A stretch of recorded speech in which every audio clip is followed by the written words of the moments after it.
생활에 전념할 수 있도록 은혜를 베풀어 주시옵소서. 감사를 드리며 예수님의 이름으로 기도 올려옵나이다. 아멘.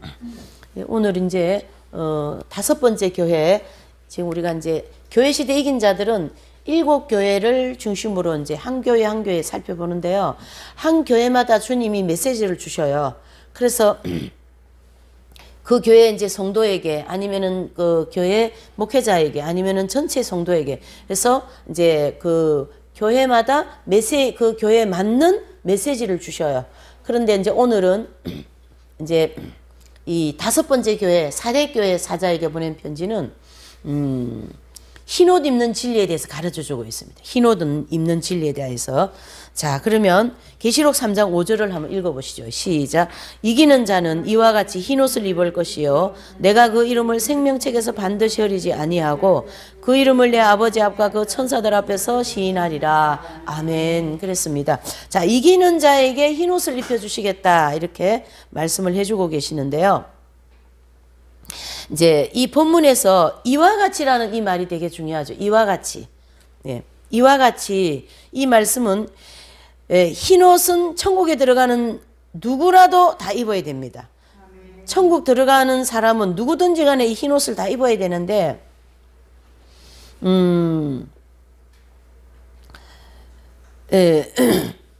그래서 이 땅에서 이긴 자가 아닐지라도 천국에 들어가는 사람이라면 누구든지 다 흰옷을 입어야 된다, 그런 뜻이고요. 계시록 3장 4절에 보면 사대교회의 많은 성도들 중에 그 옷, 즉 자기 행실을 깨끗하게 빨아서 정결케 되어져 땅에 살면서 무엇을 입고 있다고요? 흰옷을 입고 주님과 동행하는 몇 명의 성도들이 있다라는 걸 가르쳐 주고 있습니다. 자, 그러면은 오늘 이 사대교회에 주님이 말씀하셨는데 흰옷을 입어라, 또 이와 같이 그러셨거든요. 근데 그 사대교회 보니까 많은 사람들 중에 몇 명의 성도들만 요 흰옷을 입고 있더라라는 거죠. 그러면은 요 흰옷에 대하여서 조금 살펴봐야 되겠죠. 거기 중요 사항이 있죠. 중요 사항. 거기 보시면 계시록 3장 4절 시작. 그러나 사대에 그 옷을 더럽히지 아니한 자 몇 명이 내게 있어 흰옷을 입고 나와 함께 다니리니 그들은 합당한 자인 영거라. 아멘. 그랬어요. 그래서 이제 이 사대 교회는 말이죠, 소아시아의, 즉 지금으로 하면 현재 터키 서부 지역에 있는 큰 도시입니다. 그래서 거기 이제 사대 교회는 매우 큰 교회로서 그 당시 있었고, 또 그 사대교회의 목회자는 본문의 말씀을 보면 살았다는 이름은 가졌으나 죽은 자, 즉 행위가 온전하지 못하다라는 그런 책망을 하고요. 또 무엇을 못 입었다는 얘기예요? 흰옷을 못 입었다는 얘기죠. 그래서 극소수의 성도들은 자기의 행실을, 자기 옷을 깨끗하게 빨아서 어떻게 합당한 자가 되었기 때문에 인정받는 입장에서 흰옷을 입고 있다, 이렇게 볼 수가 있는 거죠. 자, 머지않아 이 땅에 사는 동안 흰옷을 입고 주님과 함께 생활하게 된다. 그러므로 이 사대교회의 극소수의 성도들은요, 교회 시대의 이긴 자들, 즉 14만 4천 명 그 반열에 들어가는 성도들입니다. 자, 여기서 우리가 한 가지 짚어야 될 게, 목회자는 아직 흰옷을 입지 못했고 성도들이 몇 명이, 다 전체 성도가 아니고 몇 명의 성도들만 흰옷을 입었는데 머지않아 조금 있으면 입게 될 것이다. 그래서 이 몇 명의 성도들은 이제 연단을 다 받아가지고요, 이제 조금 있으면, 조금만 더 정화되면은 흰옷을 입게 된다는 얘기죠.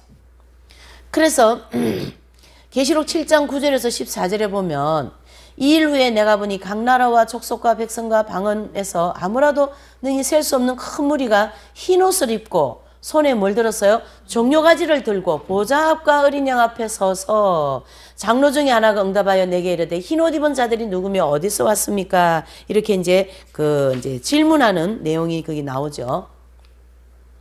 그래서 어디서 나왔냐고 보니까 이는 큰 환란에서 나오는 자들인데 어린 양의 피에 그 옷을 씻어 희게 하였다, 이렇게 말씀하고 있습니다.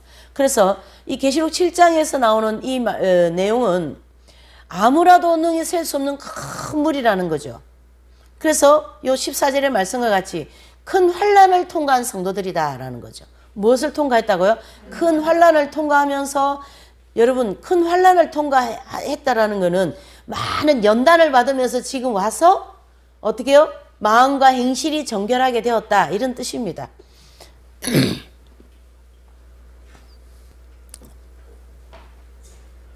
자, 그래서 여기서 이제 우리가 또 한 가지 짚고 넘어가야 될 게 뭐냐면 교회 시대의 이긴 자들 14만 4천 명은요. 교회 시대 동안 이 땅에 살면서 흰옷을 입었다는 얘기죠. 자, 계시록 7장 9절에서 14절의 말씀과 오늘 이 계시록 3장 5절의 말씀을 이제 좀 정리를 하시면 7장 9절에서 나온 말씀은 요 대환란 때 나온 대환란이라고 하는 큰 환란을 통과하면서 흰옷을 입은 성도들이고 계시록 3장 5절의 말씀 요 사대교회 여기 몇 명의 성도들이 흰옷을 입은 거는 교회 시대 동안에 흰옷을 입었다는 얘기죠. 그래서 이긴 자라고 할 수 있고 교회 시대의 이긴 자들이라 할 수 있고 대환란에 들어가서 이긴 자가 되어진 분들은 이긴 자라고 할 수가 없습니다. 예, 그것을 구분을 해 주셔야 됩니다. 그래서 큰 환란을 통과한 성도들은 큰 환란을 통과하면서 그 옷, 즉 자기 옷 행실을 빨아 정결하게 한 후에 흰옷을 입고 천국에 들어가는 모습을 이제 보여주시는 거죠. 그래서 흰옷은 천국에 들어가는 어떤 성도라면 누구든지 다 입어야 되는, 즉 예외가 없다라는 거죠. 그래서 계시록 3장 18절에 보면 내가 너를 고나노니 내게서 불로 연단한 검을 사서 부유하게 하고 흰옷을 사서 입어 벌거벗은 수치를 보이지 않게 하고 안약을 사서 눈에 발라보게 하라 그랬습니다. 자, 이 말씀은 이제 무슨 말씀이냐 하면 라오디게아의 교회 목회자는 영적으로 굉장히 공고하고 가련하고 눈도 멀었고 벌거벗었고 또 흰옷을 입지 못했다라는 거고 주님께서 그에게 흰옷을 사서 입어라 이렇게 권면을 하고 계시죠. 이 말씀은 바로 라오디게아 교회 목사님이 흰옷을 입었다는 얘기예요? 못 입었다는 얘기예요? 못 입었죠. 그래서 아직까지 어떻게 해요? 이긴 자가 못 되었다. 이 지금 교회 시대에다가 놓고 얘기하는 거거든요. 그래서 라오디게아 교회 목사님은 어떤 분들은 뭐 성령 체험도 못한 것처럼 이렇게 얘기하는데 그게 아니고 아직 그 광야 연단 과정을 다 못 마쳤다 이래 볼 수가 있는 거죠. 그래서 사대 교회의 목회자들은 성령 체험도 못한 사람이라고 말하는데 그것은 아니다라는 거죠. 그래서 7뼈를 붙잡고 일하시는 주님의 손에 붙잡혀서 일하시는 사역자입니다. 예, 그래서 성령의 도움으로 목회하는 분들이고 또 구원을 못 받은 분이 아닙니다. 라오디게아 교회 목사님은 어떤 분이에요? 이긴 자가 못 되었다 이래 보셔야죠.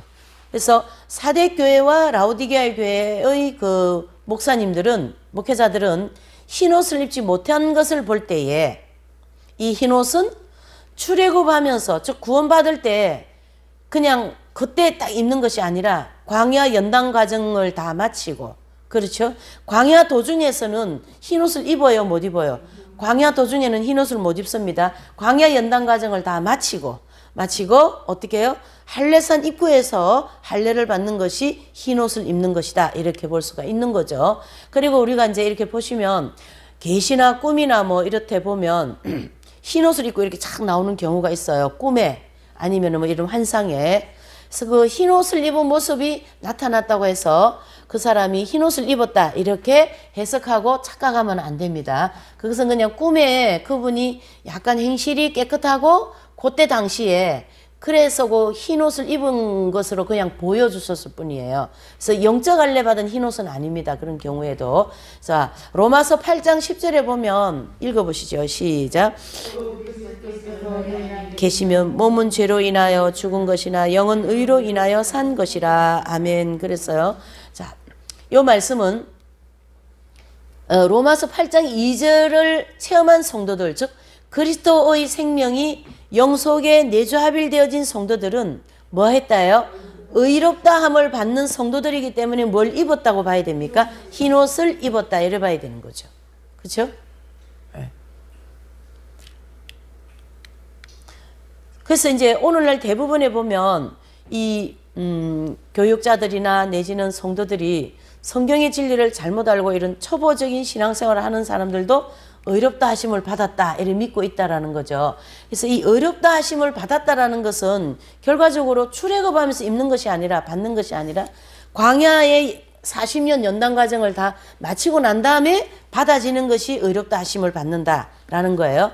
그래서 결국은 로마서 8장 2절 경험에 들어간 건데요. 이 로마서 8장 2절 경험은 죄와 사망의 법에서 해방되어진 경험이잖아요. 그래서 죄와 사망의 법에서 해방되어진 경험이 바로 흰옷을 입는 경험이라고요. 자, 그러면은 우리가 신앙생활 지금 시작했고 뭐 내가 한 50년 40년 믿었다 해도 아직 내 상태를 봐서 죄와 사망의 법에서 해방이 되었을까요? 안 되었을까요? 안 되었다고 볼 수가 있는 거죠. 기회가 주어지면 아직까지 죄를 짓고, 기회가 주어지면 아직 교만, 태만, 아집, 질투, 포악 이런 게 막 속에서 올라오기 때문에 그러한 죄가 아직 속에서 올라오면은 흰옷을 입지 못한 성도들의 증거예요. 자, 그러면은 흰옷을 입은 성도의 증거는 뭔가? 아무리 기회가 주어져도 죄가 안에서 나타나지 않습니다. 왜 그래요? 영적 할례를 통하여 원죄의 뿌리가 뽑아졌기 때문에. 그러한 사람들이 입고 있는 옷이 흰옷이다, 이렇게 얘기할 수 있고요. 또 그 흰옷은 거룩을 상징하는 거죠. 그래서 거룩해졌다, 이렇게 얘기를 할 수가 있는 거죠.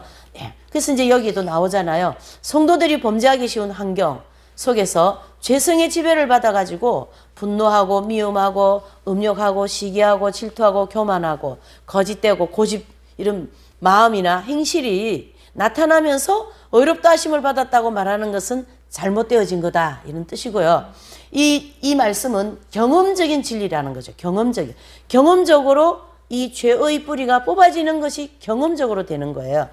예, 그래서 이 사대교회나 또는 이제 그 라오디게아 교회 목회자들은 이 이제 흰옷은 의롭다 하심을 받지 못한 것에 대한 내용이다, 이래 보면 되고, 사대교회의 성도들은 몇 명은 조금 있으면 이제 흰옷을 입을 것이다 해서 주님과 동행할 것이다, 이렇게 말씀을 정리를 하셔야 됩니다. 자, 이제 그러면 이제 그 중요 사항에 보시면 이제 계시록에는 옷이 세 가지가 나옵니다. 세 가지의 옷이 나오는데요. 자기 옷이 나옵니다, 처음에. 그래서 자기 옷에 대한 성경적인 견해는 계시록 16장 15절을 보실게요. 시작. 도적같이 오리니 누구든지 깨어 자기 옷을 지켜 벌거벗고 다니지 아니하며 자기의 부끄러움을 보이지 아니하는 자가 복이 있도다. 아멘. 그랬습니다. 그러면 이제 이 자기 옷, 즉 자기 행실을 가르쳐 말하는데요. 그것을 벌거벗은, 즉 부끄러운 그 모습을 보이지 말라. 그것은 그 부끄러움은 바로 뭘까요? 죄성과 정욕에 지배받아 나타나는 행실이 부끄러운 행실이다, 이래 보셔야 됩니다. 네. 그래서 자기 행실을 통하여 나타나지 않도록 선한 행실을 보이라라는 말씀이고, 또 아마겟돈 전쟁이 시작될 때이므로 지금 이때는 지상 재림하시는 예수님을 영접할 준비, 행실을 깨끗하게 하라고 경고하는 말씀이 되겠습니다. 자, 계시록 7장 14절 보시죠. 이는 큰 환난에서 나오는 자들인데 어린 양의 피에 그 옷을 씻어 희게 하였느니라. 아멘. 그랬어요. 그래서 그 옷을 씻어 희게 하였다, 이 말씀은 그 옷, 즉 우리 성도들의 행실이 보혈의 은총을 힘입어서 대환란 중에 연단을 받으면서 깨끗하게 빨았기 때문에 정결하게 되었다, 그런 뜻이죠. 그래서 계시록 22장 14절 보시죠. 시작. 그 두루마기를 빠는 자들은 복이 있으니 이는 저희가 생명나무에 나가며 문들을 통하여 성에 들어갈 권세를 얻으려 함이라. 아멘. 그랬습니다. 그래서 새 예루살렘에 들어가려면 그 두루마기, 즉 자기 행실을 깨끗하게 빨으라고 지금 계시록 16장 15절, 또 계시록 7장 14절, 계시록 22장 14절, 이런 말씀들은 다 뭡니까? 우리가 가지고 있는 정과 욕심에 지배받아 나타나는 언행심사의 모든 마음과 행실을 깨끗하게 해야만이 이렇게 천국에 들어갈 수 있습니다. 그 얘기를 해주고 있는 거죠. 그래서 여기서 자기 옷이 더러워지기도 하고 깨끗해지기도 하는 그런 옷입니다. 왜 그래요?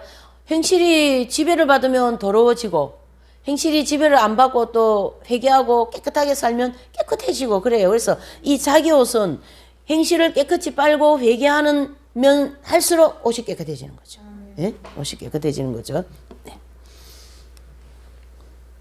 그래서 이 자기 옷은 광야 연단 과정을 통과할 때 빨아지게 되는 것이고, 또 모든 성도들이 이 가나안 땅을 곧 천국에 들어가기 전에 이 행실을, 자기의 이 모든 행실을 정결하게 하기 위하여 광야 연단 과정을 반드시 통과해야 된다라는 거죠. 이 연단은 받아도 되고 안 받아도 되는 게 아니잖아요. 우리가 인문에서 공부했잖아요. 반드시 연단 받아야 되는데 왜 연단 받아야 돼요? 이유가 있어야 될 거 아닙니까? 바로 그것은 우리의 이 죄성과 이 정욕에 지배받아 나타난 이 행실을 고치기 위하여서는 반드시 연단이 필요하다는 얘기죠. 예. 그래서 이 자기 옷은 우리의 행실을 가르쳐 얘기하고요. 두 번째는요, 이제 보시면 우리가 이 자기 옷을 빠를 때 조건이 있어요. 가만히 앉아 있어서 빨아지는 게 아니죠. 그래서 자기 옷을 빨 때 꼭 필요한 조건, 예. 보시면 첫 번째 조건이 뭘까요? 네, 그렇죠.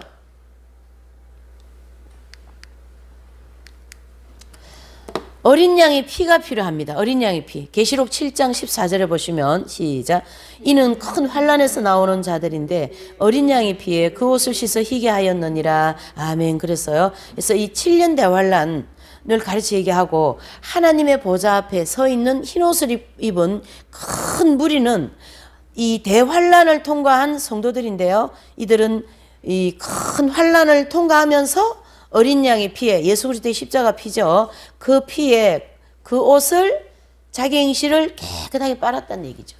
그래서 우리가 우리 이 영혼의 목욕을 할 때 필요한 거는 반드시 뭐가 필요해요? 보혈이 필요합니다. 보혈. 예. 다른 거 아무래도 뭐 안반수 물 같은 거 다 필요 없어요. 예? 유황물 다 필요 없어요. 예수님의 피만 있으면 깨끗하게 빨아질 줄 믿습니다. 네. 그래서 이 대환란을 통과하는 성도들은 뭘 해야 되냐 하면 어떻게든지 회개를 해야 돼요. 지금도 우리가 이 회개를 잘하는 사람이 뭘까요? 마음이 깨끗해지죠. 별로 잘못한 거 없는 것 같아도 무조건 회개하세요. 네. 회개하세요. 이 시대에 주님이 가장 기뻐하시는 메시지가 뭘까요? 바로 회개의 메시지입니다. 회개의 메시지.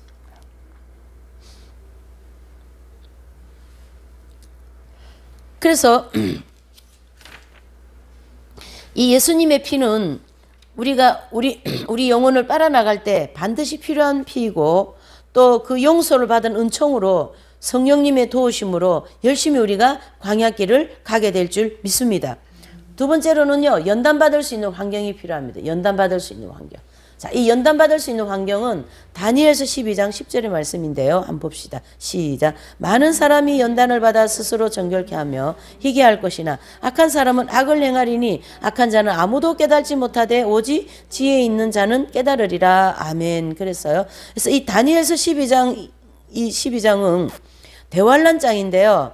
대환란에 대한 말씀이 쭉 기록되어 있어요. 그래서 이 10절의 말씀은 많은 성도들이 후 3년 반 환란 동안 연단을 받으면서 행실이 정결케 되고 희게 할 것이다. 그런 뜻입니다. 그래서 이제 대환란 후 3년 반에 들어가면 누구의 통치 안에 있을 겁니까? 예, 적그리스도 통치 안에 있으면서 우리가 그 표를 받지 않기 위하여서 온갖 고생을 다 해야 됩니다. 앞으로. 그렇죠? 그래서 그런 고생을 할 때에 짜증이 날 때도 있고 괴로울 때도 있고 얼마나 고통스럽겠어요. 지금은 뭐 이틀에 한번 머리 감고 따뜻하게 잠자고 먹고 마시고 다 하잖아요. 그런데 그때는 그렇게 할 수가 없어요. 예. 그렇게 못하는 우리 의식주 문제부터 시작하여서 교회도 제대로 못 나가요. 예배도 제대로 못 드려요. 왜? 적그리스도들이 다 이 교회 차지하고 자기들 두 갖다 사진 붙여놓고 말이지. 후삼 만되면. 그렇기 때문에 극심한 환란입니다. 극심한. 그 가운데서 온유하고 겸손하고 하물며 저 적그리스도를 향하여서 미운 마음까지도 품으면 안 된다. 이래 봐야 돼. 그 영혼을 불쌍히 여기는 마음을 품어야 된다. 그런 연단받을 수 있는 환경을 통하여 하나님께서 우리를 행실을 깨끗하게 빨게 하시기를 원한다라는 거죠. 그래서 연단받을 수 있는 환경은 이 장애물이나 방해하는 조건이 많고 거칠고 사나운 환경들이고요. 또 범죄하기 쉬운 기회, 조건들. 그래서 로마서 7장 그런 경험을 통하여서 우리는 또 넘어지고 일어나고 또 넘어지면서 어떻게 해요? 연단을 받으면서 정결케 되어져 나가는 것이죠. 세 번째로는 맑은 물입니다. 에스겔서 36장 24절에서 25절입니다. 시작. 내가 너희를 열국 중에서 취하여 내고 열국 중에서 모아 데리고 고토에 돌아가서 많은 물로 너희에게 뿌려 너희로 정결케 하되 곧 너희의 모든 더러운 것에서와 모든 우상을 섬김에서 너희를 정결케 할 것이며 라고 했어요. 그래서 세상 만국에 흩어져 살던 이스라엘 백성들로 하여금 마지막 때 다시 본토 이스라엘 땅으로 돌아오게 해서 이 대환란을 통과하는 동안 정결하게 한다라는 그런 예언의 말씀이에요. 예. 그래서 이스라엘 백성들이요 대환란을 통과할 때 회개할 내용들 또 모든 더러운 것들 또 우상 섬김 이런 모든 죄성과 정욕에 지배받은 것들을 주님은 이 환란을 통해서 깨끗하게 씻겨내겠다 이런 뜻이고요. 맑은 물 즉 생수와 같은 성령을 가르치게 하고요. 또 우리 성령님 우리 성도들은 성령의 도우심으로 마음과 행실이 정결케 된다. 그래서 보혈의 은총이 풍성할지라도 이 성령에 의하여서 빛에 대한 말씀이 없으면 사실은 죄가 뭔지 모르니까 어떻게 회개를 합니까? 그러니까 이 성령께서 우리 안에 들어오셔서 이게 교만이고 이게 아집이고 이게 질투고 이게 음란이고 이걸 누가 가르쳐 주셔요? 성령께서 우리 마음에 늘 가르쳐 주시기 때문에 이게 또 교만이었구나. 이게 또 아집이었구나. 이렇게 양심의 소리를 들으면서 우리가 회개를 하는 거예요. 네. 그 다음에 이제 네 번째로는 빛에 대한 말씀이 필요합니다. 이 자기 옷을 빠는데 조건 네 번째가 빛에 대한 말씀이죠. 예. 요한복음 15장 3절이에요. 시작. 너희는 내가 일러준 말로 이미 깨끗하였으니 그랬습니다. 예. 이 말씀은 예수님께서 이제 공생애가 끝날 즈음에 이제 십자가에 못 박혀 돌아가시기 직전에 이제 그 제자들이 양육이 거의 다 끝나갈 때입니다.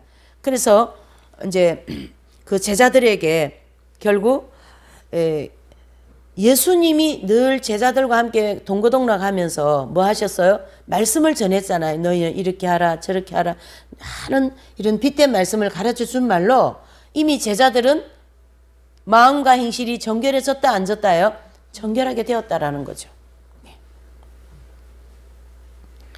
그래서 그 빛된 말씀 즉 선과 악을 알게 하는 지식이 있어야만 하나님의 기뻐하시고 온전하신 뜻을 분별할 수 있고 또 우리 성도들이 그런 목표와 방향을 정확하게 알게 되므로 행실이 정결하게 된다라는 거죠. 그래서 예수님께서 일러준 말 그렇죠? 오리를 가자면 심리까지 가져라. 속옷을 달라 하면은 겉옷까지 내어줘라. 그렇죠? 예. 형제를 향하여 나가라 하는 자는 큰 벌을 받을 것이다. 예, 형제를 욕하면 안 된다 이런 뜻이에요. 그래서 주님이 가르쳐 주신 그런 산상수훈의 말씀이라든가 또 로마서 12장 헐벗은 자를 위하여 먹이우고 입히우고 배고픈 자를 위하여 먹이우고 원수를 향하여 기도하고 이런 빛된 말씀을 우리의 영혼에 가득 채워서 지성에 양심으로 분별하여 의지를 들여가지고 열심히 뭡니까? 자기 행실을 빨아나가는 거죠.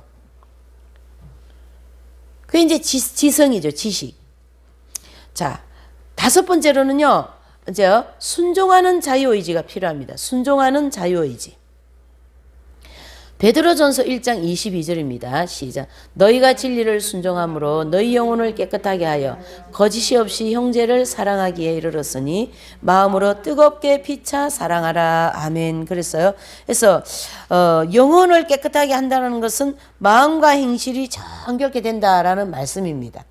그래서 그렇게 되기 위하여서는 진리를 철저하게 순종해야 되는 거죠. 말씀을 많이 외우고 있으면 뭐해요? 거기에 순종이 안 하면 이 그냥 외우는 말씀으로 끝나요. 사실은. 그래서 요즘에 성도들은 많이 성경을 외우고 암송을 많이 하잖아요. 근데 삶이 그렇게 쉽게 변화되지 않는 것은 진리에 순종을 안 하기 때문에 그래요. 오리를 가자는 말씀에 순종을 안 하기 때문에. 그렇죠? 예. 형제를 미워하지 말라는 말씀에 순종을 안 하기 때문에. 예. 나무말을 하지 말라는 말씀에 순종을 안 하기 때문에. 그래서 변화가 더디다 이래 볼 수가 있는 거죠. 그래서 이제 이 자기 옷을 빠는 데는 반드시 5번째의 조건이라고 하는 순종하는 의지가 필요합니다. 그래서 억지로 행할 때는 정결해질 수 없는 것이고 자원하여 열심히 순종할 때 온전히 정결케 된다라는 거고요. 또 빛에 대한 진리를 순종하자 할 때 마귀의 방해로 성도들의 우리 모든 생활 환경 배후에 많은 시험 풍파를 일으키는 거죠. 그럴 때마다 그거를 잘 믿음과 사랑과 온유로 인내로 잘 그때그때 넘기는 것이 중요하다 이렇게 보셔야 되는 거죠. 참 우리가 빛 가운데 살라 그러면은요 꼭 방해의 세력이 생겨요. 마귀가 또 가만히 안 있잖아요. 예. 마귀가 또 한몫해야지. 그 우리는 딱 싸우는 거죠. 그래서 싸워 이기는 거예요. 싸워 이기는 거. 네. 이상과 같이 더러워진 자기 옷, 즉 죄성과 정욕의 지배를 받은 이 자기 행실이 정결케 되기 위해서는 어린 양의 보혈, 연단받을 수 있는 환경, 또 맑은 물, 빛에 대한 지식, 순종하는 자유의지, 요것이 5가지가 반드시 있어야 됩니다. 그래서 한 가지라도 빠지면 안 된다 이렇게 볼 수가 있는 거죠. 이렇게 해서 이제 우리가 흰 옷을 입기 위하여서는 이렇게 5가지의 조건 하에서 우리 행실이 깨끗하게 빨아지고 난 다음에 흰 옷을 입는다. 2번째 옷은요 세마포입니다. 세마포. 예, 계시록 19장 8절을 보실까요? 시작. 그에게 허락하사 빛나고 깨끗한 세마포를 입게 하셨은즉 이 세마포는 성도들의 옳은 행실이라. 아멘. 그랬어요. 그래서 이 말씀을 이제 우리가 잘못 해석하면 성도들의 선한 행실이 세마포라고 이렇게 오해하기가 쉬운데요. 그렇지 않습니다. 세마포는 우리 성도들의 행실 자체가 아니고 성도들의 선한 행실에 따라서 주어지는 뭐죠? 상급을 가르치게 합니다. 선한 행실에 따라서 주어지는 상급. 그래서 세마포는 상급을 가르쳐 얘기하는 거죠. 어떤 여자 전도사님이 입신하여 천국에 들어갔을 때 세마포를 만드는 장소를 탁 가게 됐어요. 그때 마침 한 천사가 세상으로부터 올라오더니 세마포 만드는 일을 하는 천사에게 지금 A라는 성도가 이러이러한 선행을 하였습니다. 그러니까 세마포에 옷이 하나 탁 짜지더라는 거죠. 그러니까 여러분들께서 선행을 하고 착한 일을 하고 주님이 주시는 기뻐하시는 일을 하면 그거 전부 다 하늘나라에서는 뭐가 돼요? 상급으로 쌓이는 세마포가 착착착착 짜지는 거죠. 그래서 여기에 비례하여서 우리가 교회 시대 이긴 자들은 보면 평생 신앙생활을 하면서 얼마나 상급을 많이 쌓겠어요, 여러분. 그렇죠? 그러니까 세마포가 멋있다, 안 멋있다? 멋있는 거죠. 막 그냥 막 화려한 거예요, 세마포가. 프랜시스 성자라든가 마더 테레사 수녀님이라든가 주기철 목사님이라 이런 분들의 세마포는요, 아주 너무너무 화려하고 비가 번쩍하고 빛이 밝다 이렇게 보시면 되는 거죠. 그래서 그러한 화려한 세마포를 입게 되는 것이고 상급을 적게 받은 성도들은 덜 밝은 세마포 옷을 입을 것이다 이렇게 보는 거죠. 자, 3번째 옷은요 흰 옷입니다. 이 흰 옷은 광야 연단 과정을 다 마친 후에 입는 옷. 광야 연단 과정을 다 마친 후에 입는다. 그래서 뭘 표현한다고요? 거룩을 표하는 거죠. 그래서 우리가 좀 아까 읽은 것처럼 계시록 3장 4절 5절의 말씀. 사대에 그 옷을 더럽히지 않은 자 몇 명이 내게 있어 흰 옷을 입고 나와 함께 다니리니 그들은 합당한 자인 영고라. 이기는 자는 이와 같이 흰 옷을 입을 것이요 내가 그 이름을 생명책에서 반드시 흐리지 아니하고 그 이름을 내 아버지 앞과 그 천사들 앞에서 시인하리라. 아멘. 그랬습니다. 결과적으로 흰 옷은 하나님께로부터 의롭다 하심을 경험적으로 받는 우리 성도들이 입는 옷이다 이래 보셔야 되죠. 해서 흰옷은 의인이라는 사실을 증명해 주시는 옷이고 또 흰옷을 입는 성도들은요 그 영혼 가운데 뭐가 없습니까? 죄성이 없고 하나님의 생명이 내주합일되어 타락하기 전, 즉 에덴 낙원에 있을 때와 같이 의롭고 거룩하고 무지한 상태다. 이렇게 볼 수가 있는 거죠. 참 부럽지 않으세요? 이게 가장 부러워요. 저는 지금. 흰 옷은 더럽혀질 수 없는 옷입니다. 이 옷은 한번 입으면 영원히 거룩한 옷이죠. 그래서 세마포과 같은 성도들은 행실이 따라 만들어진 옷이 아니고 예수님의 보혈로 만들어진 옷이에요. 무엇이라고요? 예수 그리스도의 보혈로 만들어지는 옷이다 해서 흰 옷은 자기 행실, 자기 옷이 광야 연단 과정을 통과하면서 청결하게 빨아진 다음에 가나안 땅 입구에서 하나님의 낙원 입구죠. 거기에서 밖에 받아서 입는 옷이다 이렇게 보고요. 또 이 흰 옷을 교회 시대의 이긴 자들 14만 4천 명은 땅에 사는 동안 입고 주님과 동행하는 생활하다가 천국에 들어갑니다. 그래서 결과적으로 보면은 이 흰 옷은요, 흰 옷을 입은 성도들은 휴거가 됩니다. 뭐가 되었기 때문에요? 거룩해졌기 때문에. 다른 말로 하면 다 익은 열매가 되었기 때문에. 그래서 흰 옷 입은 분들만 휴거됩니다. 이렇게 정리를 해볼 수가 있는 거죠.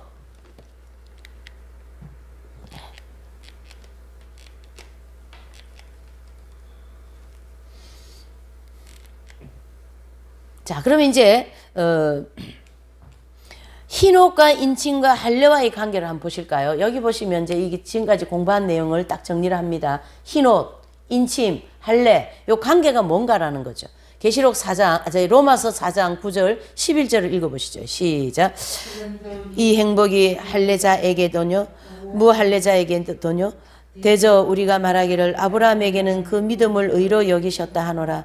그런즉 이를 어떻게 여기셨느냐? 할례시냐 무할례시냐? 할례시가 아니라 무할례시니라.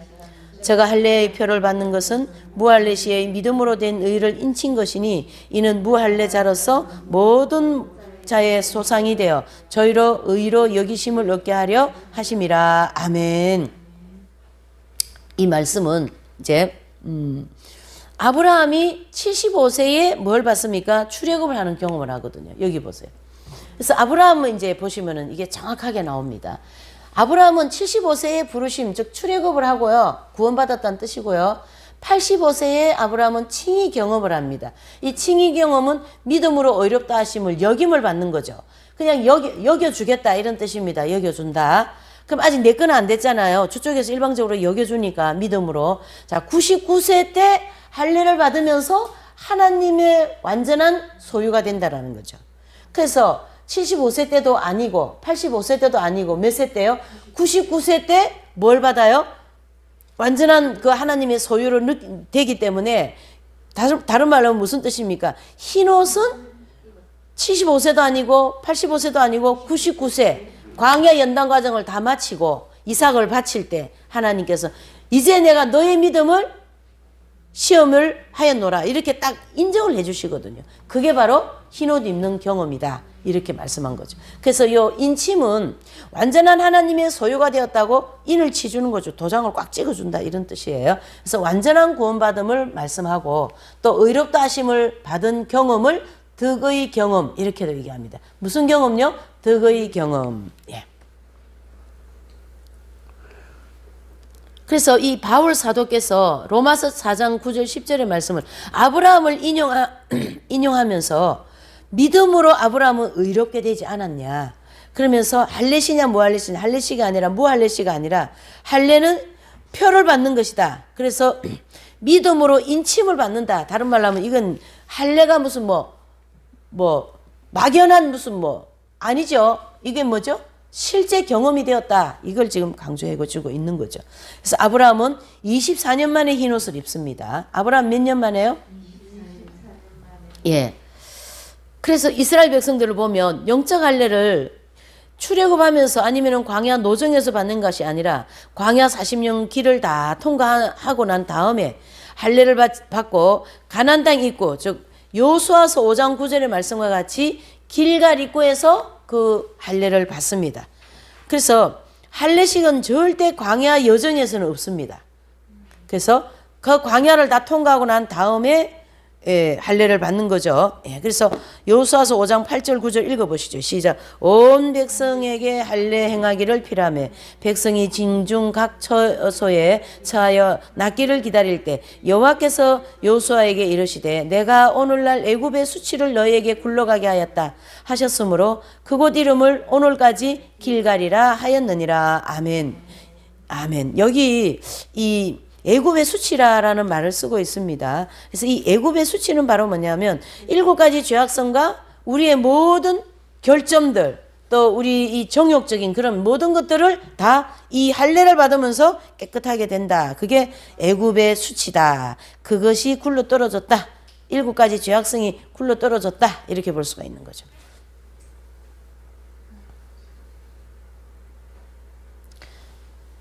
우리 인간은요, 태어나면서, 앵하면서 태어나면서 얘는 죄인으로 태어나는 거예요. 무엇을 가지고요?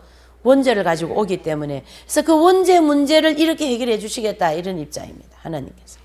우리 기독교는요, 그냥 뭐 예수님 잘 믿어서 복 많이 받고 그런 종교가 아니에요. 기독교의 종교는 무슨 종교예요? 죄 문제 해결하는 종교예요. 죄 문제 해결하는 종교요. 다른 종교, 제 문제 해결하지 않으려고 하면 다른 종교 믿어도 돼요. 불교 가도 되고 괜찮아요. 왜? 거기도 다 도덕적인 거 많이 가르쳐 주니까. 근데 제 문제를 해결하지 못하기 때문에 어디를 못 가요? 천국을 못 가는 거거든요. 그래서 반드시 기독교에만 구원이 있고 제 문제 해결할 수 있는 속죄의 은총이 있다. 이래 보는 거죠. 그래서 예수님을 안 믿고 다른 종교 있는 사람은 이 기독교로 엄청 아집적으로 보입니다. 여기만 구원이 있다고 막 그러니까. 근데 그게 또 사상이 다 이상하게 되어가지고 다원주의라는 그런 다 구원이 있다라는 거죠. 다 무슨 구원이 있어요. 거기 예수님이 안 계시는데 무슨 구원이 있어요. 예수님이 계셔서 십자가를 공로가 있어야만이 우리는 그걸 믿고 구원을 받게 되어 있는데. 예. 그래서 이 기독교는 제 문제 해결하는 종교예요. 예. 자, 그것을 지금 이제 이렇게 말씀을 해주고 있는 것이죠. 그래서 이 애굽의 수치가 굴러떨어지는 게 가장 축복입니다, 여러분. 애굽의 수치. 네. 네. 좀 빨리 좀 없어지면 좋겠어요. 너무 괴로운 인생이에요. 그런데 이렇게 살면 안 돼요. 이렇게 살면 안 되고, 프랜시스 성자와 같이 그래 살으셔야 돼. 아니면은 마더 테레사 수녀님 같이 나병 그런 데 가서 하고, 또 우리 환경에서 또 얼마든지 할 수 있어요. 하나님의 환경 허락하신 그 안에서. 그러니까 자기와의 싸움이지. 이 환경에서 자기와의 싸움. 그렇죠? 그래서 이 애굽은 뭘까요? 애굽의 수치는 애굽은 이 세상을 상징하고 이 세상 사람들 하나님 앞에 그 수치스러운 그런 것이 아니라 선악과를 따먹고 타락한 인간의 심령 속에 뿌리 박혀 있는 죄성. 그것이 뿌리가 뽑아질 때 주님이 흰옷을 입혀주신다 라는 거고, 계시록 3장 18절에 보면 흰옷을 사서 입어 벌거벗은 수치를 보이지 않게 하라. 바로 죄성의 지배를 받는 행실을 사람들한테 보이지 말라, 이런 뜻입니다. 또 계시록 16장 15절에 깨어 자기 옷을 지켜 벌거벗고 다니지 아니하며 자기의 부끄러움이 보이지 않는 자는 뭐가 있다요? 복이 있다. 바로 그것이 죄성을 가르치게 하는 거죠. 죄성.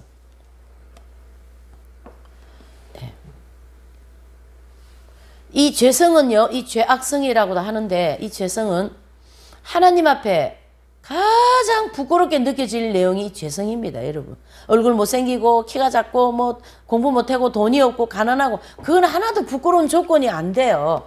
부끄러운 조건이 뭐죠? 7가지 죄성이 이게 가장 부끄러운 조건입니다. 그게 바로 수치, 애굽의 수치. 그래서 애굽의 수치는 죄성. 죄성은 영혼의 뿌리를 박혀 덩어리로 되어 있으므로 용서받아서 없어지는 것이 아니고 뿌리를 뽑는 것처럼 제거해야 됩니다. 그게 바로 영적 할례다, 이렇게 정리하죠. 그래서 광야를 통과하는 우리 모든 성도들은 행실이 정결케 되어진 다음에 하나님 낙원에 있는 입구에서 죄성의 뿌리를 뽑히는 채 이제 체험을 하게 되는 거죠. 죄악성이 굴러떨어지는 경험, 바로 그것이 영적 할례, 영혼의 할례, 이렇게도 얘기합니다. 그래서 이제 출애굽할 때가 아니죠. 어디예요? 가나안 땅 입구에서 받아지는 것이고, 또 광야 연단 과정을 다 통과할 때 가나안 땅 입구에 할례산을 통과할 때 비로소 영적 할례를 받는다. 이렇게 보셔야 됩니다.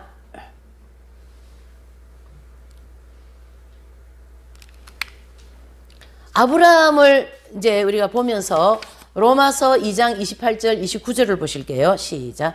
대저 표면적 유대인이 유대인이 아니요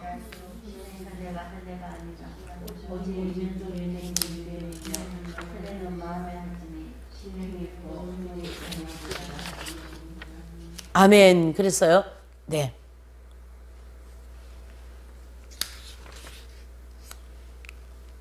이 말씀은 마음의 할례라는 말은 영적 할례를 가르치게 합니다. 그래서 지금 이제 이 사도 바울이 이 로마서 2장 28절 29절을 쓰시는 입장을 우리가 이해를 잘해야 돼요. 사도 바울이 어떤 사람입니까? 바리새인 중에 바리새인이죠. 그러면 이 사람 태어날 때부터 8일 만에 할례 받은 사람이거든요. 또 유대인 중에 유대인이잖아요. 근데 나도 할례를 받았다. 근데 그 당대의 유대인들은 자기들의 몸에 할례 받은 것만 가지고 계속 바울하고 싸우는 거죠. 근데 사도 바울은 지금의 이 말을, 이 로마서 2장 이 말을 쓸 때는 영혼의 할례를 받은 거거든요. 그러니까 지금 육신의 할례 받은 사람과 영의 할례 받은 사람하고 지금 대면에서 싸우는 거예요. 그래서 바울이 우리 이 할례에 대해서 얼마나 잘 아는 사람입니까? 그렇죠? 그러니까 할례가 표면적 유대인이 유대인이 아니고 표면적 육신의 할례가 아니라, 그렇죠? 이면적 유대인이 유대인이고 할례는 마음에 할지니 신령에 있고 의문에 있지 않다. 이렇게 얘기합니다. 여러분 무슨 뜻입니까? 바로 유대인들이 주장하고 있는 할례와 사도 바울이 주장하고 있는 할례가 다르다. 유대인들은 몸의 할례, 태어나면서 8일 만에 받는 육적인 할례를 가르치게 하고, 바울 사도는 영의 할례, 바로 이 영의 할례가 뭐가 있어요? 7가지 죄악성의 문제를 해결하는 할례다. 이걸 받아야 된다. 이거하고 지금 이제 로마서를 쓰면서 지금 다 얘기를 하는 거죠. 그래서 마음의 할례는 바로 영적 할례를 가르치게 한다. 사실 이걸요, 또 기존에도 이걸 잘 이렇게 정확하게 정리를 못하고 있어요. 이 부분에 대해서. 예수님을 믿으면 할례를 받은 걸로 이렇게 정리가 되어 있어요. 아니죠. 할례 받으면 이렇게 세상이 이렇지 않죠. 할례 받았으면 죄성이 없기 때문에. 자, 골로새서 2장 11절 시작. 또 그 안에서 너희가 손으로 하지 아니한 할례를 받았으니 곧 육적 몸을 벗는 것이요 그리스도의 할례니라. 아멘. 얼마나 정확하게 말씀해주고 있습니까? 할례를 몸의 할례가 아니라 그걸 벗고 그리스도의 할례, 바로 영적인 할례를 가르치게 하죠. 그래서 영적 할례의 은총은 사람의 능력이나 선행으로 받는 것이 아니고 순수한 무엇이에요? 하나님의 은총으로, 즉 보혈로 만들어지는 옷이다. 이래 봐야 됩니다. 이 할례는. 그래서 좀 전에 이제 여기 보시면 흰옷, 인침, 할례 다 같은 거예요. 흰옷도 거룩해진 옷이고 인침도 너는 내 것이다고 딱 이렇게 이제 도장 찍잖아요. 그것도 흰옷 입는 거나 마찬가지이고, 또 뭐예요? 할례도 죄성이 없어지는 할례니까 거룩해진 거고. 그래서 흰옷, 인침, 할례 같은 거다. 이렇게 진리를 정돈하는 차원에서 정돈을 해보죠. 흰옷 다르고 인침 다르고 할례 다르고 이렇게 따로따로 해석하면 큰일 납니다. 같은 겁니다.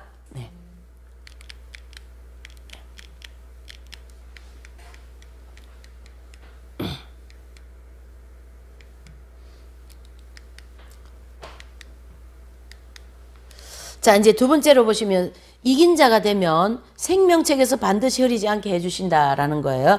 계시록 3장 5절요. 시작. 이기는 자는 이와 같이 흰옷을 입을 것이요 내가 그 이름을 생명책에서 반드시 흐리지 아니하고 그 이름을 내 아버지 앞과 그 천사들 앞에서 시인하리라. 아멘. 그렇습니다. 자, 성도들의 이름이 생명책에서 이제 이렇게 기록되었잖아요.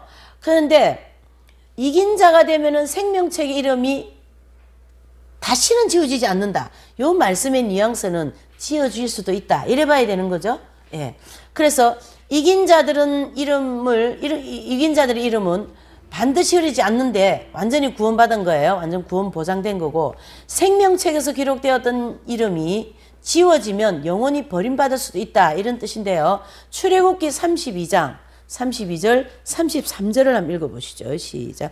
그러나 합의하시면 이제 그들의 죄를 사하시옵소서. 그렇지 않사오며 원컨대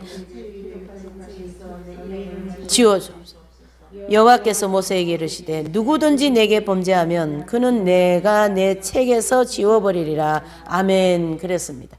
이 말씀은 이스라엘 백성들이 하나님 앞에 너무 목이 곱게 그렇게 교만하게 하니까 그냥 이름을 그냥 지워버리려고 했어요. 너무나도 불평을 많이 하고 말이죠. 하니까 이제 모세가 어찌 이 백성들이 이름을 지우려고 하십니까? 차라리 내 이름 그 책에서 지워 주옵시고 백성들 이름을 지우지 마시라고 이렇게 지금 간절히 기도하시는 장면이죠. 참 하나님의 종답지 않으세요? 모세답죠. 예, 이렇게. 자, 히브리서 6장 4절 6절에도 한번 보실까요? 시작. 한번 비침을 얻고 하늘의 은사를 맛보고 타락한 자, 그렇죠? 타락한, 즉 성령을 해방한 자는 구원을 받을 수 없다, 이런 뜻인데요. 한 번 비침을 얻고, 즉 하나님의 은혜를 풍성하게 받고 은사를 많이 보고 이제 이렇게 활동하다가 박태선이라든가 문선명이라든가 그런 사람은 하나님의 능력을 많이 받은, 즉 한 번 비침을 얻은 그런 사람으로서 하늘의 은사를 맛보면서 은사와 이런 능력을 행하면서 어떻게 해요? 성령을 해방하는 죄를 졌어요. 이런 자들은 이름이 지워집니다. 그런 분들이 여기 이름이 나와 있어요. 그렇죠? 거기 보시면 몰몬교의 교주 요셉 서미스, 또 통일교의 문선명, 천부교의 박태선, 승리재단의 조희성, 팔령산 기도원의 전병도, 그렇죠? 안상훈 증인의 안상홍, 기독교 복음선교의 정명서, 예, 등등 이런 이당 교주들이고 또 많죠. 지금 부각되어진 이만희 이런 사람들 다 내가 성령이고 내가 하나님이니까 가라지 중에 일본 가라지들이죠. 그 사람들은. 예. 이런 사람들이 대표적으로 이름이 기록되었다가 지워진 사람들이에요. 이름이 기록되었다가. 예. 이렇게 해서 이긴 자가 되면은 생명책에서 반드시 이름을 흐리지 않게 해주신다, 이런 말씀이고, 광야에서 예수님을 믿다가 타락하여 돌아간 사람이 다시 돌아오지 않으면 그 사람은 이름이 지워집니다. 이단에 안 빠져도 교회 나가다가 보니까 점쟁이도 되고 그런 사람들도 있더라고요. 이렇게 들어보니까. 예. 예. 그런 사람들은 영원히 안 돌아오면은 구원 못 받는 거죠. 이름이 지워지는 거죠. 그러나 다시 돌아와서 또 회개하고 하면 이름이 다시 기록이 되는 거죠. 예. 이렇게 우리가 광야를 가면서 이런 중요한 이런 진리가 굉장히 많아요. 예. 그래서 예수님을 정신 똑바로 차리고 잘 믿어야 돼요. 자, 그 다음에 이제 6번째 교회, 버가모 교회 사자에게 보낸 편지. 계시록 2장 17절요. 시작. 귀 있는 자는 성령의 교회들에게 하시는 말씀을 들을지어다. 이기는 그에게 내가 감추었던 만나를 주고 또 흰 돌을 줄 터인데 그 돌 위에 새 이름을 기록한 것이 있나니 받는 자밖에는 그 이름을 알 사람이 없느니라. 아멘. 그랬습니다. 이긴 자가 되면은 뭐예요? 감추었던 만나를 주신다라는 거예요. 자, 이 만나는 뭘까요? 감추어진 이 만나는 이스라엘 백성들이 광야에서 먹었던 그 양식이죠. 또 하나님께서 모세에게 명하시어 그거를 항아리에 넣어서 지성소의 하나님 보좌 밑에 법궤 속에 보관하라고 출애굽기 16장 31절 34절에 말씀하고 있어요. 그러므로 이 만나가 감추인 장소는요, 법궤 속에 있어요. 법궤 속에. 예. 그래서 요한복음 6장 48절 51절에 보면 내가 곧 생명의 떡이로라. 너희 조상들은 광야에서 만나를 먹어도 죽었거니와 이는 하늘로서 내려오는 떡이니 사람으로 하여금 먹고 죽지 아니하게 하는 것이라. 나는 하늘로서 내려온 산떡이니 사람이 이 떡을 먹으면 영생하리라. 나의 줄 떡은 곧 세상의 생명을 위한 내 살이로라 하시니라 그랬습니다. 결과적으로 이 만나는 무엇을 얘기합니까? 예, 예수님의 살을 가르치게 하죠. 그래서 만나는 떡은 예수님의 살, 이렇게 정리를 해볼 수가 있는 거죠. 그래서 이 떡을 먹으면 생명이 있고 또 떡을 먹지 아니하면 생명이 없다. 그래서 결과적으로 만나는 생명을 가르치게 하는 거죠. 그래서 우리가 성찬할 때도 주님의 살하고 먹잖아요. 그 살이 그 생명인 거예요. 그런데 이긴 자가 되면은 그 생명이 지성소, 우리 영혼의 지성소에 들어오시겠다, 이런 뜻이네요. 예. 이긴 자가 되면은 결과적으로 뭘 주시겠다요? 생명을 주시겠다, 이래 보셔야죠. 요한복음 6장 53절. 네, 예수께서 이르시되 내가 진실로 진실로 너희에게 이르노니 인자의 살을 먹지 아니하고 인자의 피를 마시지 아니하면 너희 속에 뭐가 없습니까? 생명이 없느니라. 아멘. 그랬습니다. 그래서 주님께서 이 속죄의 제물이 되셔가지고 십자가에 못 박히셨을 때에 구원받을 모든 성도들을 위하여 살과 피를 주셨습니다. 그래서 저와 여러분들은 이 속죄 은총을 받아 제 문제가 완전히 해결되어진 성도, 즉 의롭다 하심을 받은 성도가 되면 하나님의 낙원에 있는 생명을 얻게 된다, 이렇게 보는 거죠. 생명을 얻게 된다. 자, 이 법궤 속에 만나 또 쌍난 지팡이, 돌비, 이 세 개가 들어있는데요. 이 만나는 그리스도의 생명을 가르친다고 그랬죠. 그래서 만나가 하나님의 보좌 아래 있는 것은요, 이 생명은 하나님의 원천이다, 이래 보셔야 돼요. 생명은 뭐라고요? 하나님의 원천. 네. 또 십계명의 기록된 돌비가 하나님 보좌 아래 있다라는 거예요. 그것은 하나님은 모든 말씀의 원천이다, 이래 보셔야 돼요. 모든 말씀의 근원적이신 분, 원천이신 분. 예. 그 다음에 쌍난 지팡이가 하나님 보좌 아래 있다라는 것은 하나님의 모든 능력의 원천이다, 이래 보는 거죠. 그래서 생명의 원천, 모든 말씀의 원천, 모든 능력의 원천이 하나님께 다 있다, 이렇게 보는 거죠. 네.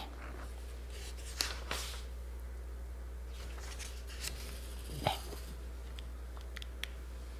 그래서 이긴 자들에게 감추인 이 만나를 주신다, 이 말씀은 결국 하나님의 생명이 이긴 자들의 영 속에 합일되게 해주시겠다, 그런 말씀입니다. 그래서 교회 시대의 이긴 자들은요, 땅에 사는 동안 이 감추인 만나, 즉 하나님의 생명이 영의 지성소에 내주 합일됐어요. 이걸 가르쳐서 합일의 경지. 그래서 이 합일의 경지에 들어간 이 단어가 성경에는 굉장히 다양한 단어로 나오고 있어요. 그래서 천국의 성소로 이제 지방으로 들어가는 성도들은 영적 할례를 받은 후에 영의 성소에 하나님의 생명이 내주 합일됩니다. 자, 그러면 무슨 말이냐면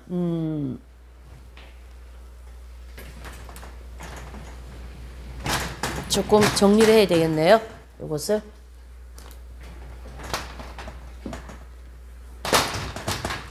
이것은 이제 우리가 이제 이렇게 성막이 이렇게 있잖아요. 그렇죠? 이렇게 성막이 있으면 이렇게 해서 여기가 어디입니까? 지성소이죠. 여기가 성소이거든요. 그러면 한 영혼이 이제 구원을 받고 이제 이게 우리의 영이란 말이에요. 영. 그래서 영의 성소, 영의 지성소인데 영의 가장 깊은 지성소입니다. 여기가 이제 하나님의 보좌가 있는 곳이잖아요. 여기. 근데 이제 성도가 이제 여기 딱 이제 구원을 받으면 성령께서 여기 이제 딱 들어오는 것이죠. 처음에. 그리고 이제 성장을 하면서 이 사람의 마음에 성령께서 계속 이렇게 점령을 해오신다는 얘기죠. 그래서 여기서 죽는 사람, 여기서 죽는 사람 다 달라요. 요만큼 성장하고 요만큼 성장하고. 그러니까 성장한 만큼만 생명이 차고 나머지는 그냥 비어 있습니다. 그래서 성장이 좀 많이 되어진 분들은 여기까지 성령께서 들어오셨겠죠. 여기부터 여기는 비어 있어요. 그러나 이긴 자가 되면 성령께서 여기서 여기까지 꽉 차잖아요. 여기서 합일이 되잖아요. 그래서 여기까지의 성령님이 꽉 차 계시기 때문에 여기까지 성령님이 계시고 이긴 자가 되면 광야에서 돌아가시는 분들이 굉장히 많잖아요. 그분들은 그 사람이 영적으로 성장한 만큼만 성령님이 거기까지만 채워진다. 이렇게 정리를 하셔야 됩니다. 그래서 이제 여기에 설명도 이제 그 말이에요. 천국의 성소, 지방, 여기가 성소거든요. 그렇죠? 성소, 지방으로 들어가는 성도들은 영적 할례 받은 후에 영의 성소에 하나님의 생명이 내주한다라는 거죠. 여기 성소, 성장한 만큼. 그러나 이제 천국의 지성소는 새 예루살렘 성이라고 하는 삼층천을 가르치게 하거든요. 그래서 이 삼층천이 바로 여기 지성소를 가르치게 해요. 그래서 여기에 들어오는 성도들이 다 삼층천으로 들어가고, 삼층천으로 들어온 성도들이 지성소에 다 들어오는 성도들, 새 예루살렘 성을 얘기할 수 있다, 이렇게 볼 수가 있는 거죠. 그래서 이제 이렇게 천국이 이렇게 되어 있으면 피라미드 형태로 되어 있잖아요. 그래서 1층, 2층, 3층으로 되어 있다면 이 3층천이 새 예루살렘 성을 가르치게 얘기하거든요. 그래서 이제 성막 도표 중심으로 보면 3층천이 지성소, 그 다음에 1층천과 2층천은 성소에 해당되는 망국, 이렇게 정리를 해볼 수가 있는 거죠.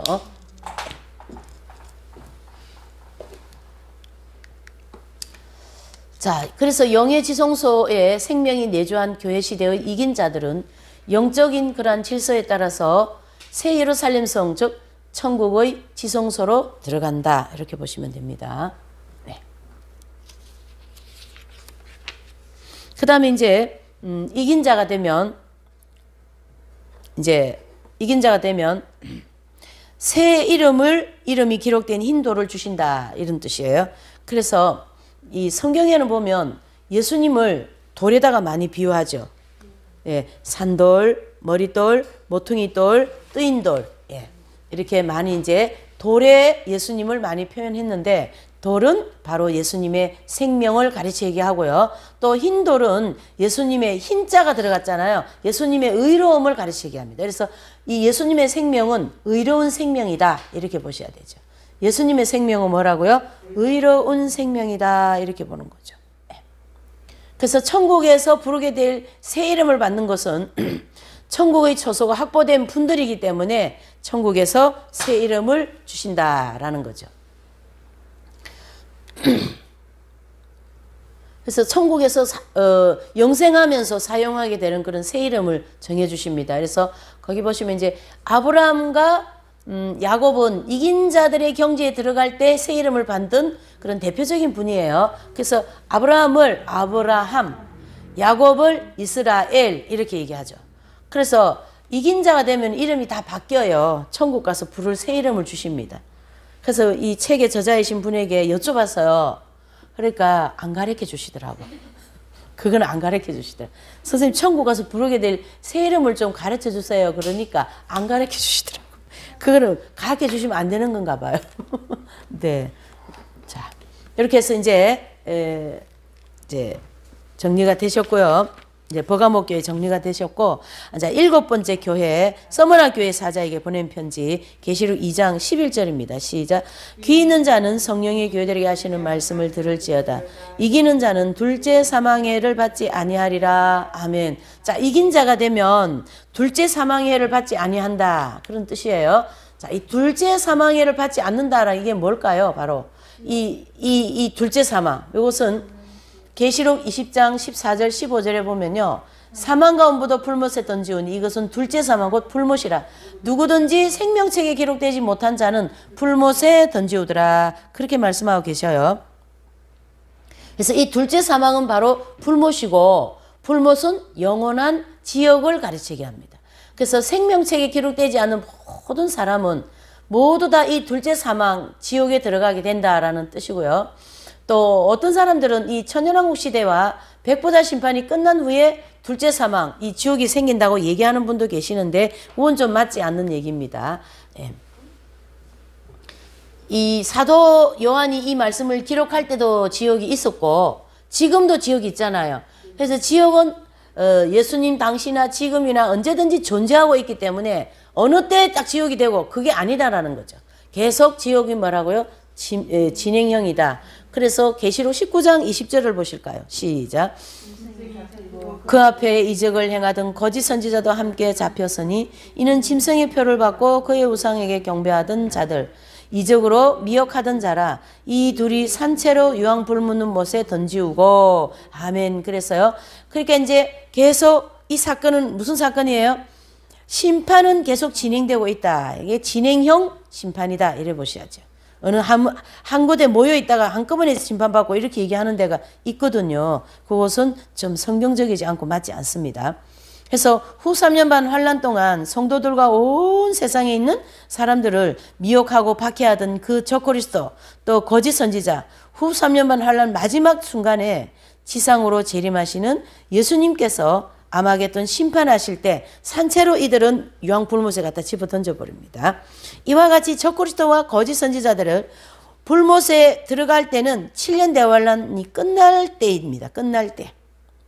천년왕국이 시작되기 직전입니다. 그래서 둘째 사망, 즉 불못은 천년왕국과 백보자 심판이 끝나기도 전에 영계에서 실제하고 있었고 또 생명책에 이름이 기록되지 못한 분들은 이 불신자들이죠. 예, 그분들이 다 들어가는 곳이다 라는 걸 알 수 있어요.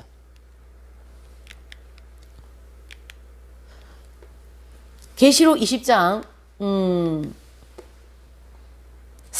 2절 3절 한번 보시죠. 시작.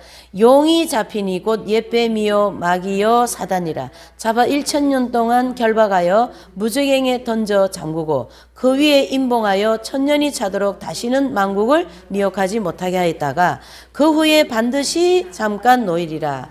그래서 요 잠깐 노일이란 이 말씀은 마귀가 잠깐 풀렸다가 다시 무저갱에 들어간다라는 말이고요.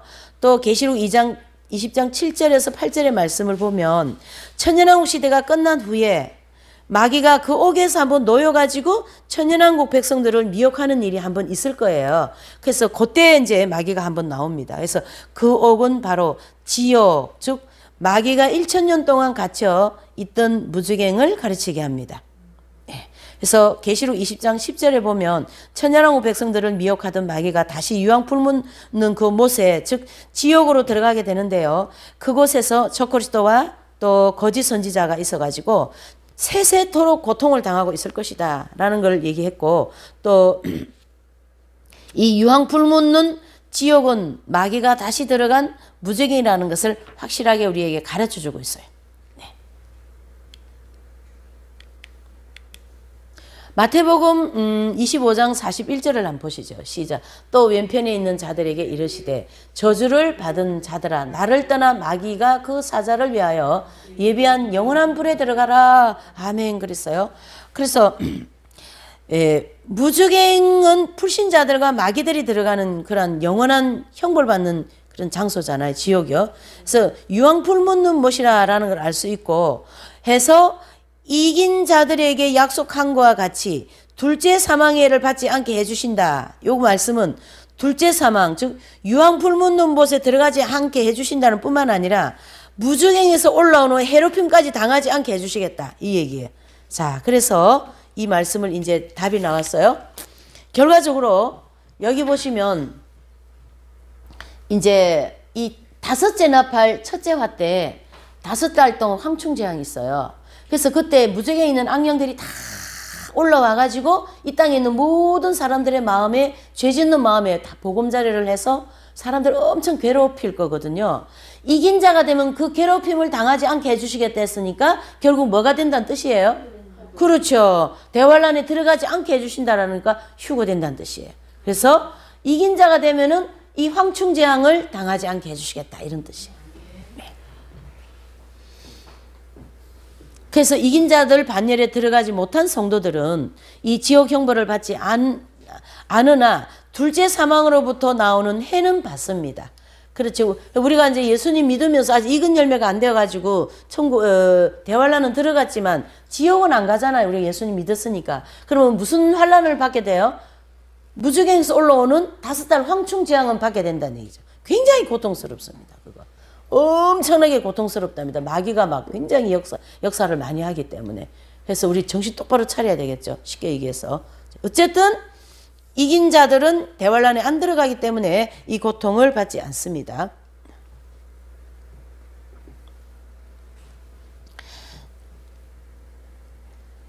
그래서 계시록 9장 4절 6절에 보면 큰 환란, 즉 7년 대환란을 통과하는 성도들은 부주갱성에서 나오는 이 황충 같은 악령들에게 해를 받게 되는 것을 알 수 있고요. 부주갱이가 이제 열리는 때 7년 대환란 전 3년 반 중반기 언제입니까? 5달 황충장 때 이 일이 진행될 겁니다. 그래서 수많은 황충들이 악령들이 풀려 나와 가지고 사람들을 괴롭게 하고 또 이제 그러나 이제 입맞은 종들 14만 4천 명은 해를 받지 말라. 해를 받지 않는다. 그렇죠? 대환란 직전에 휴거되었기 때문에 해롭게 하고 싶어도 해롭게 할 수 없다. 이렇게 볼 수가 있는 거죠. 이렇게 해서 이긴 자가 되면은 환란에 들어가지 않습니다. 이렇게 해서 이제 우리가 7개의 교회를 다 정리했어요. 그래서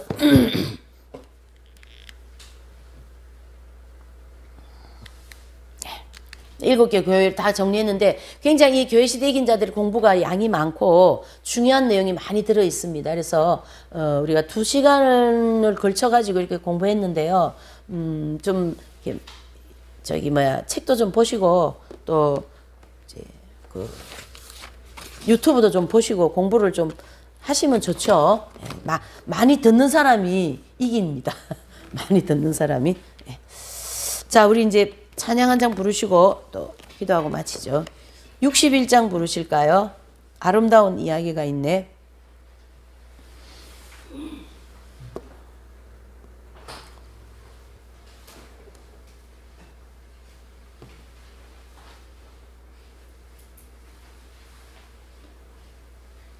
야.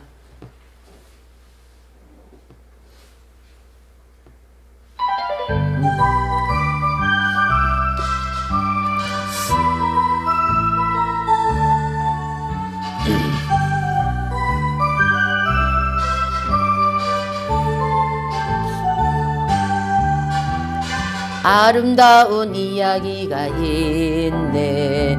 예수님의 사랑 이야기. 나와 같은 죄인 구하시려 하늘에서 내려오셨네.